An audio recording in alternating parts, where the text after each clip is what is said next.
It was a fierce battle for market dominance. Number Fever was already a really popular promotion. It had been rolled out in America to great success. And so Pepsi decided to roll it out internationally, particularly in Asia. They thought it was the answer to their problems. They thought it could finally help them beat their biggest competitor. I won! Look for the winning number in Sari stores every day, also on TV, radio, newspapers. You could be a millionaire. $1 million pesos, or $68,000, doesn't sound like a lot now, but in 1992, that was a phenomenal amount of money. You've got to remember that in the Philippines at the time, the average monthly income was about $100, so $1 million pesos was wealth beyond anyone's wildest imaginations. Number Fever caught fire in the Philippines. Kids were saving up their pocket money to buy a bottle of Pepsi. Parents were squirreling away all of the bottle caps in bags. You would walk down the street and people were going through trash trying to find discarded bottle caps. It was a national phenomenon. Pepsi boasted that half the population of the Philippines was playing it. Number Fever boosted Pepsi's sales every month from $10 million to $14 million. It had a huge impact on Pepsi's bottom line. Number Fever quickly became Number Hysteria. Maids were being jailed for stealing their employers' winning bottle caps. There was even some murders over winning bottle caps. People were fighting in the streets over these caps. There were signs that there were going to be problems with Number Fever very early. Pepsi had rolled out the competition in Chile, and a garbled fax had caused some kind of problem with the winning number. They'd announced the wrong one in Chile, causing riots. There were signs that there could be big problems ahead if they didn't keep their eye on the ball.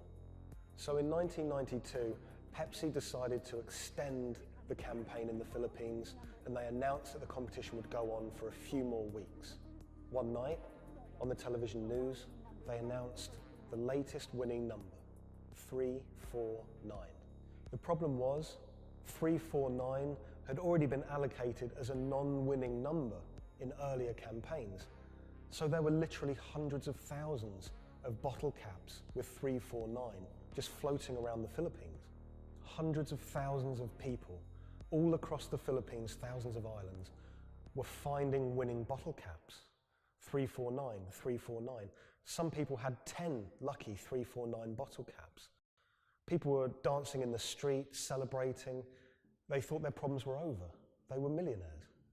It's still not certain exactly how many winners there were of lucky 349 bottle caps, but we know that Pepsi printed over 600,000 of them.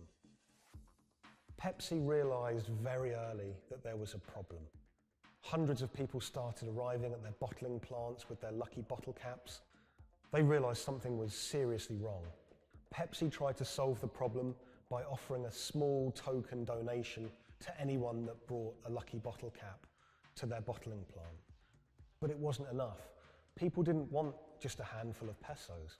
People wanted their $1 million peso prize.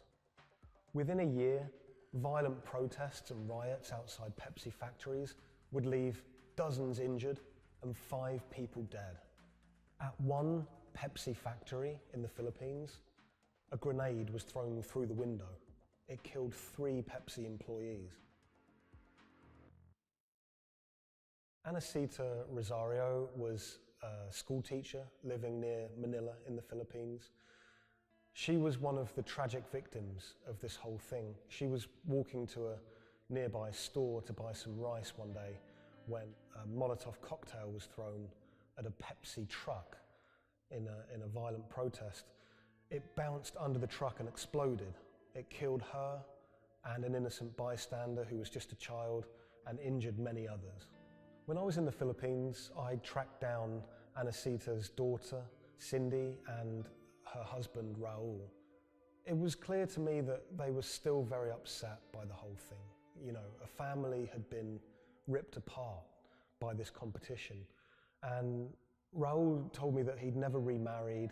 He'd told me that he'd gone to meet Pepsi executives after his wife was killed. And he was angry. He said to them, you know, this wouldn't have happened if it wasn't for you, if it wasn't for Number Fever.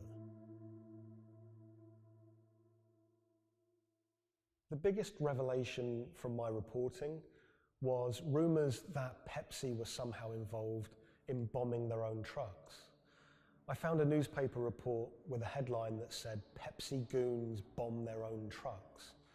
And when I visited the NBI, the police department in the Philippines, they presented me with documents and interviews with people who claimed that Pepsi had paid them to cause riots and to cause trouble outside their plants in order to destabilize the situation and to frame the owners of the coalitions that were fighting them to try and curry favor.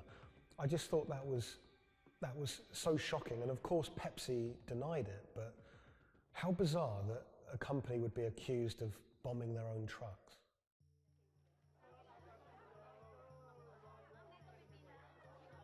The contest had sparked so much anger in the Philippines because it landed at just this really weird time in the Philippines' history. It was during a crazy election that was racked with allegations of fraud. The Philippines was in a kind of love-hate relationship with America. They loved, obviously, the American aid and finances that was pouring into the country, but at the same time they yearned for independence. They wanted to be their own country. Vicente Del Fierro was a local preacher living in Manila, and he hated the Number Fever campaign. Del Fierro thought Pepsi's Number Fever campaign was just one of the many ways that America was asserting its dominance over a third world country. He hated seeing his fellow countrymen get ripped off, in his eyes, by this huge multinational American company. He wanted justice. Del Fierro rounded up over 800 winners of 349 bottle caps, and he got them all together to sue Pepsi for over $400 million to be divided between those holders of lucky bottle caps. Del Fierro took money from some of the people who could afford it. They paid him 500 pesos to help with legal fees, but for people who couldn't afford the money, he would just represent them pro bono. The alliance is to build up pressure on Pepsi. And so you see people marching in the streets. So we have mounted our own campaign, even in the U.S. He flew to America and he hired two consumer lawyers here in America to take on Pepsi. He had a meeting at Pepsi's headquarters to try and resolve the problem, but he said he wanted to take it all the way to the highest courts in America.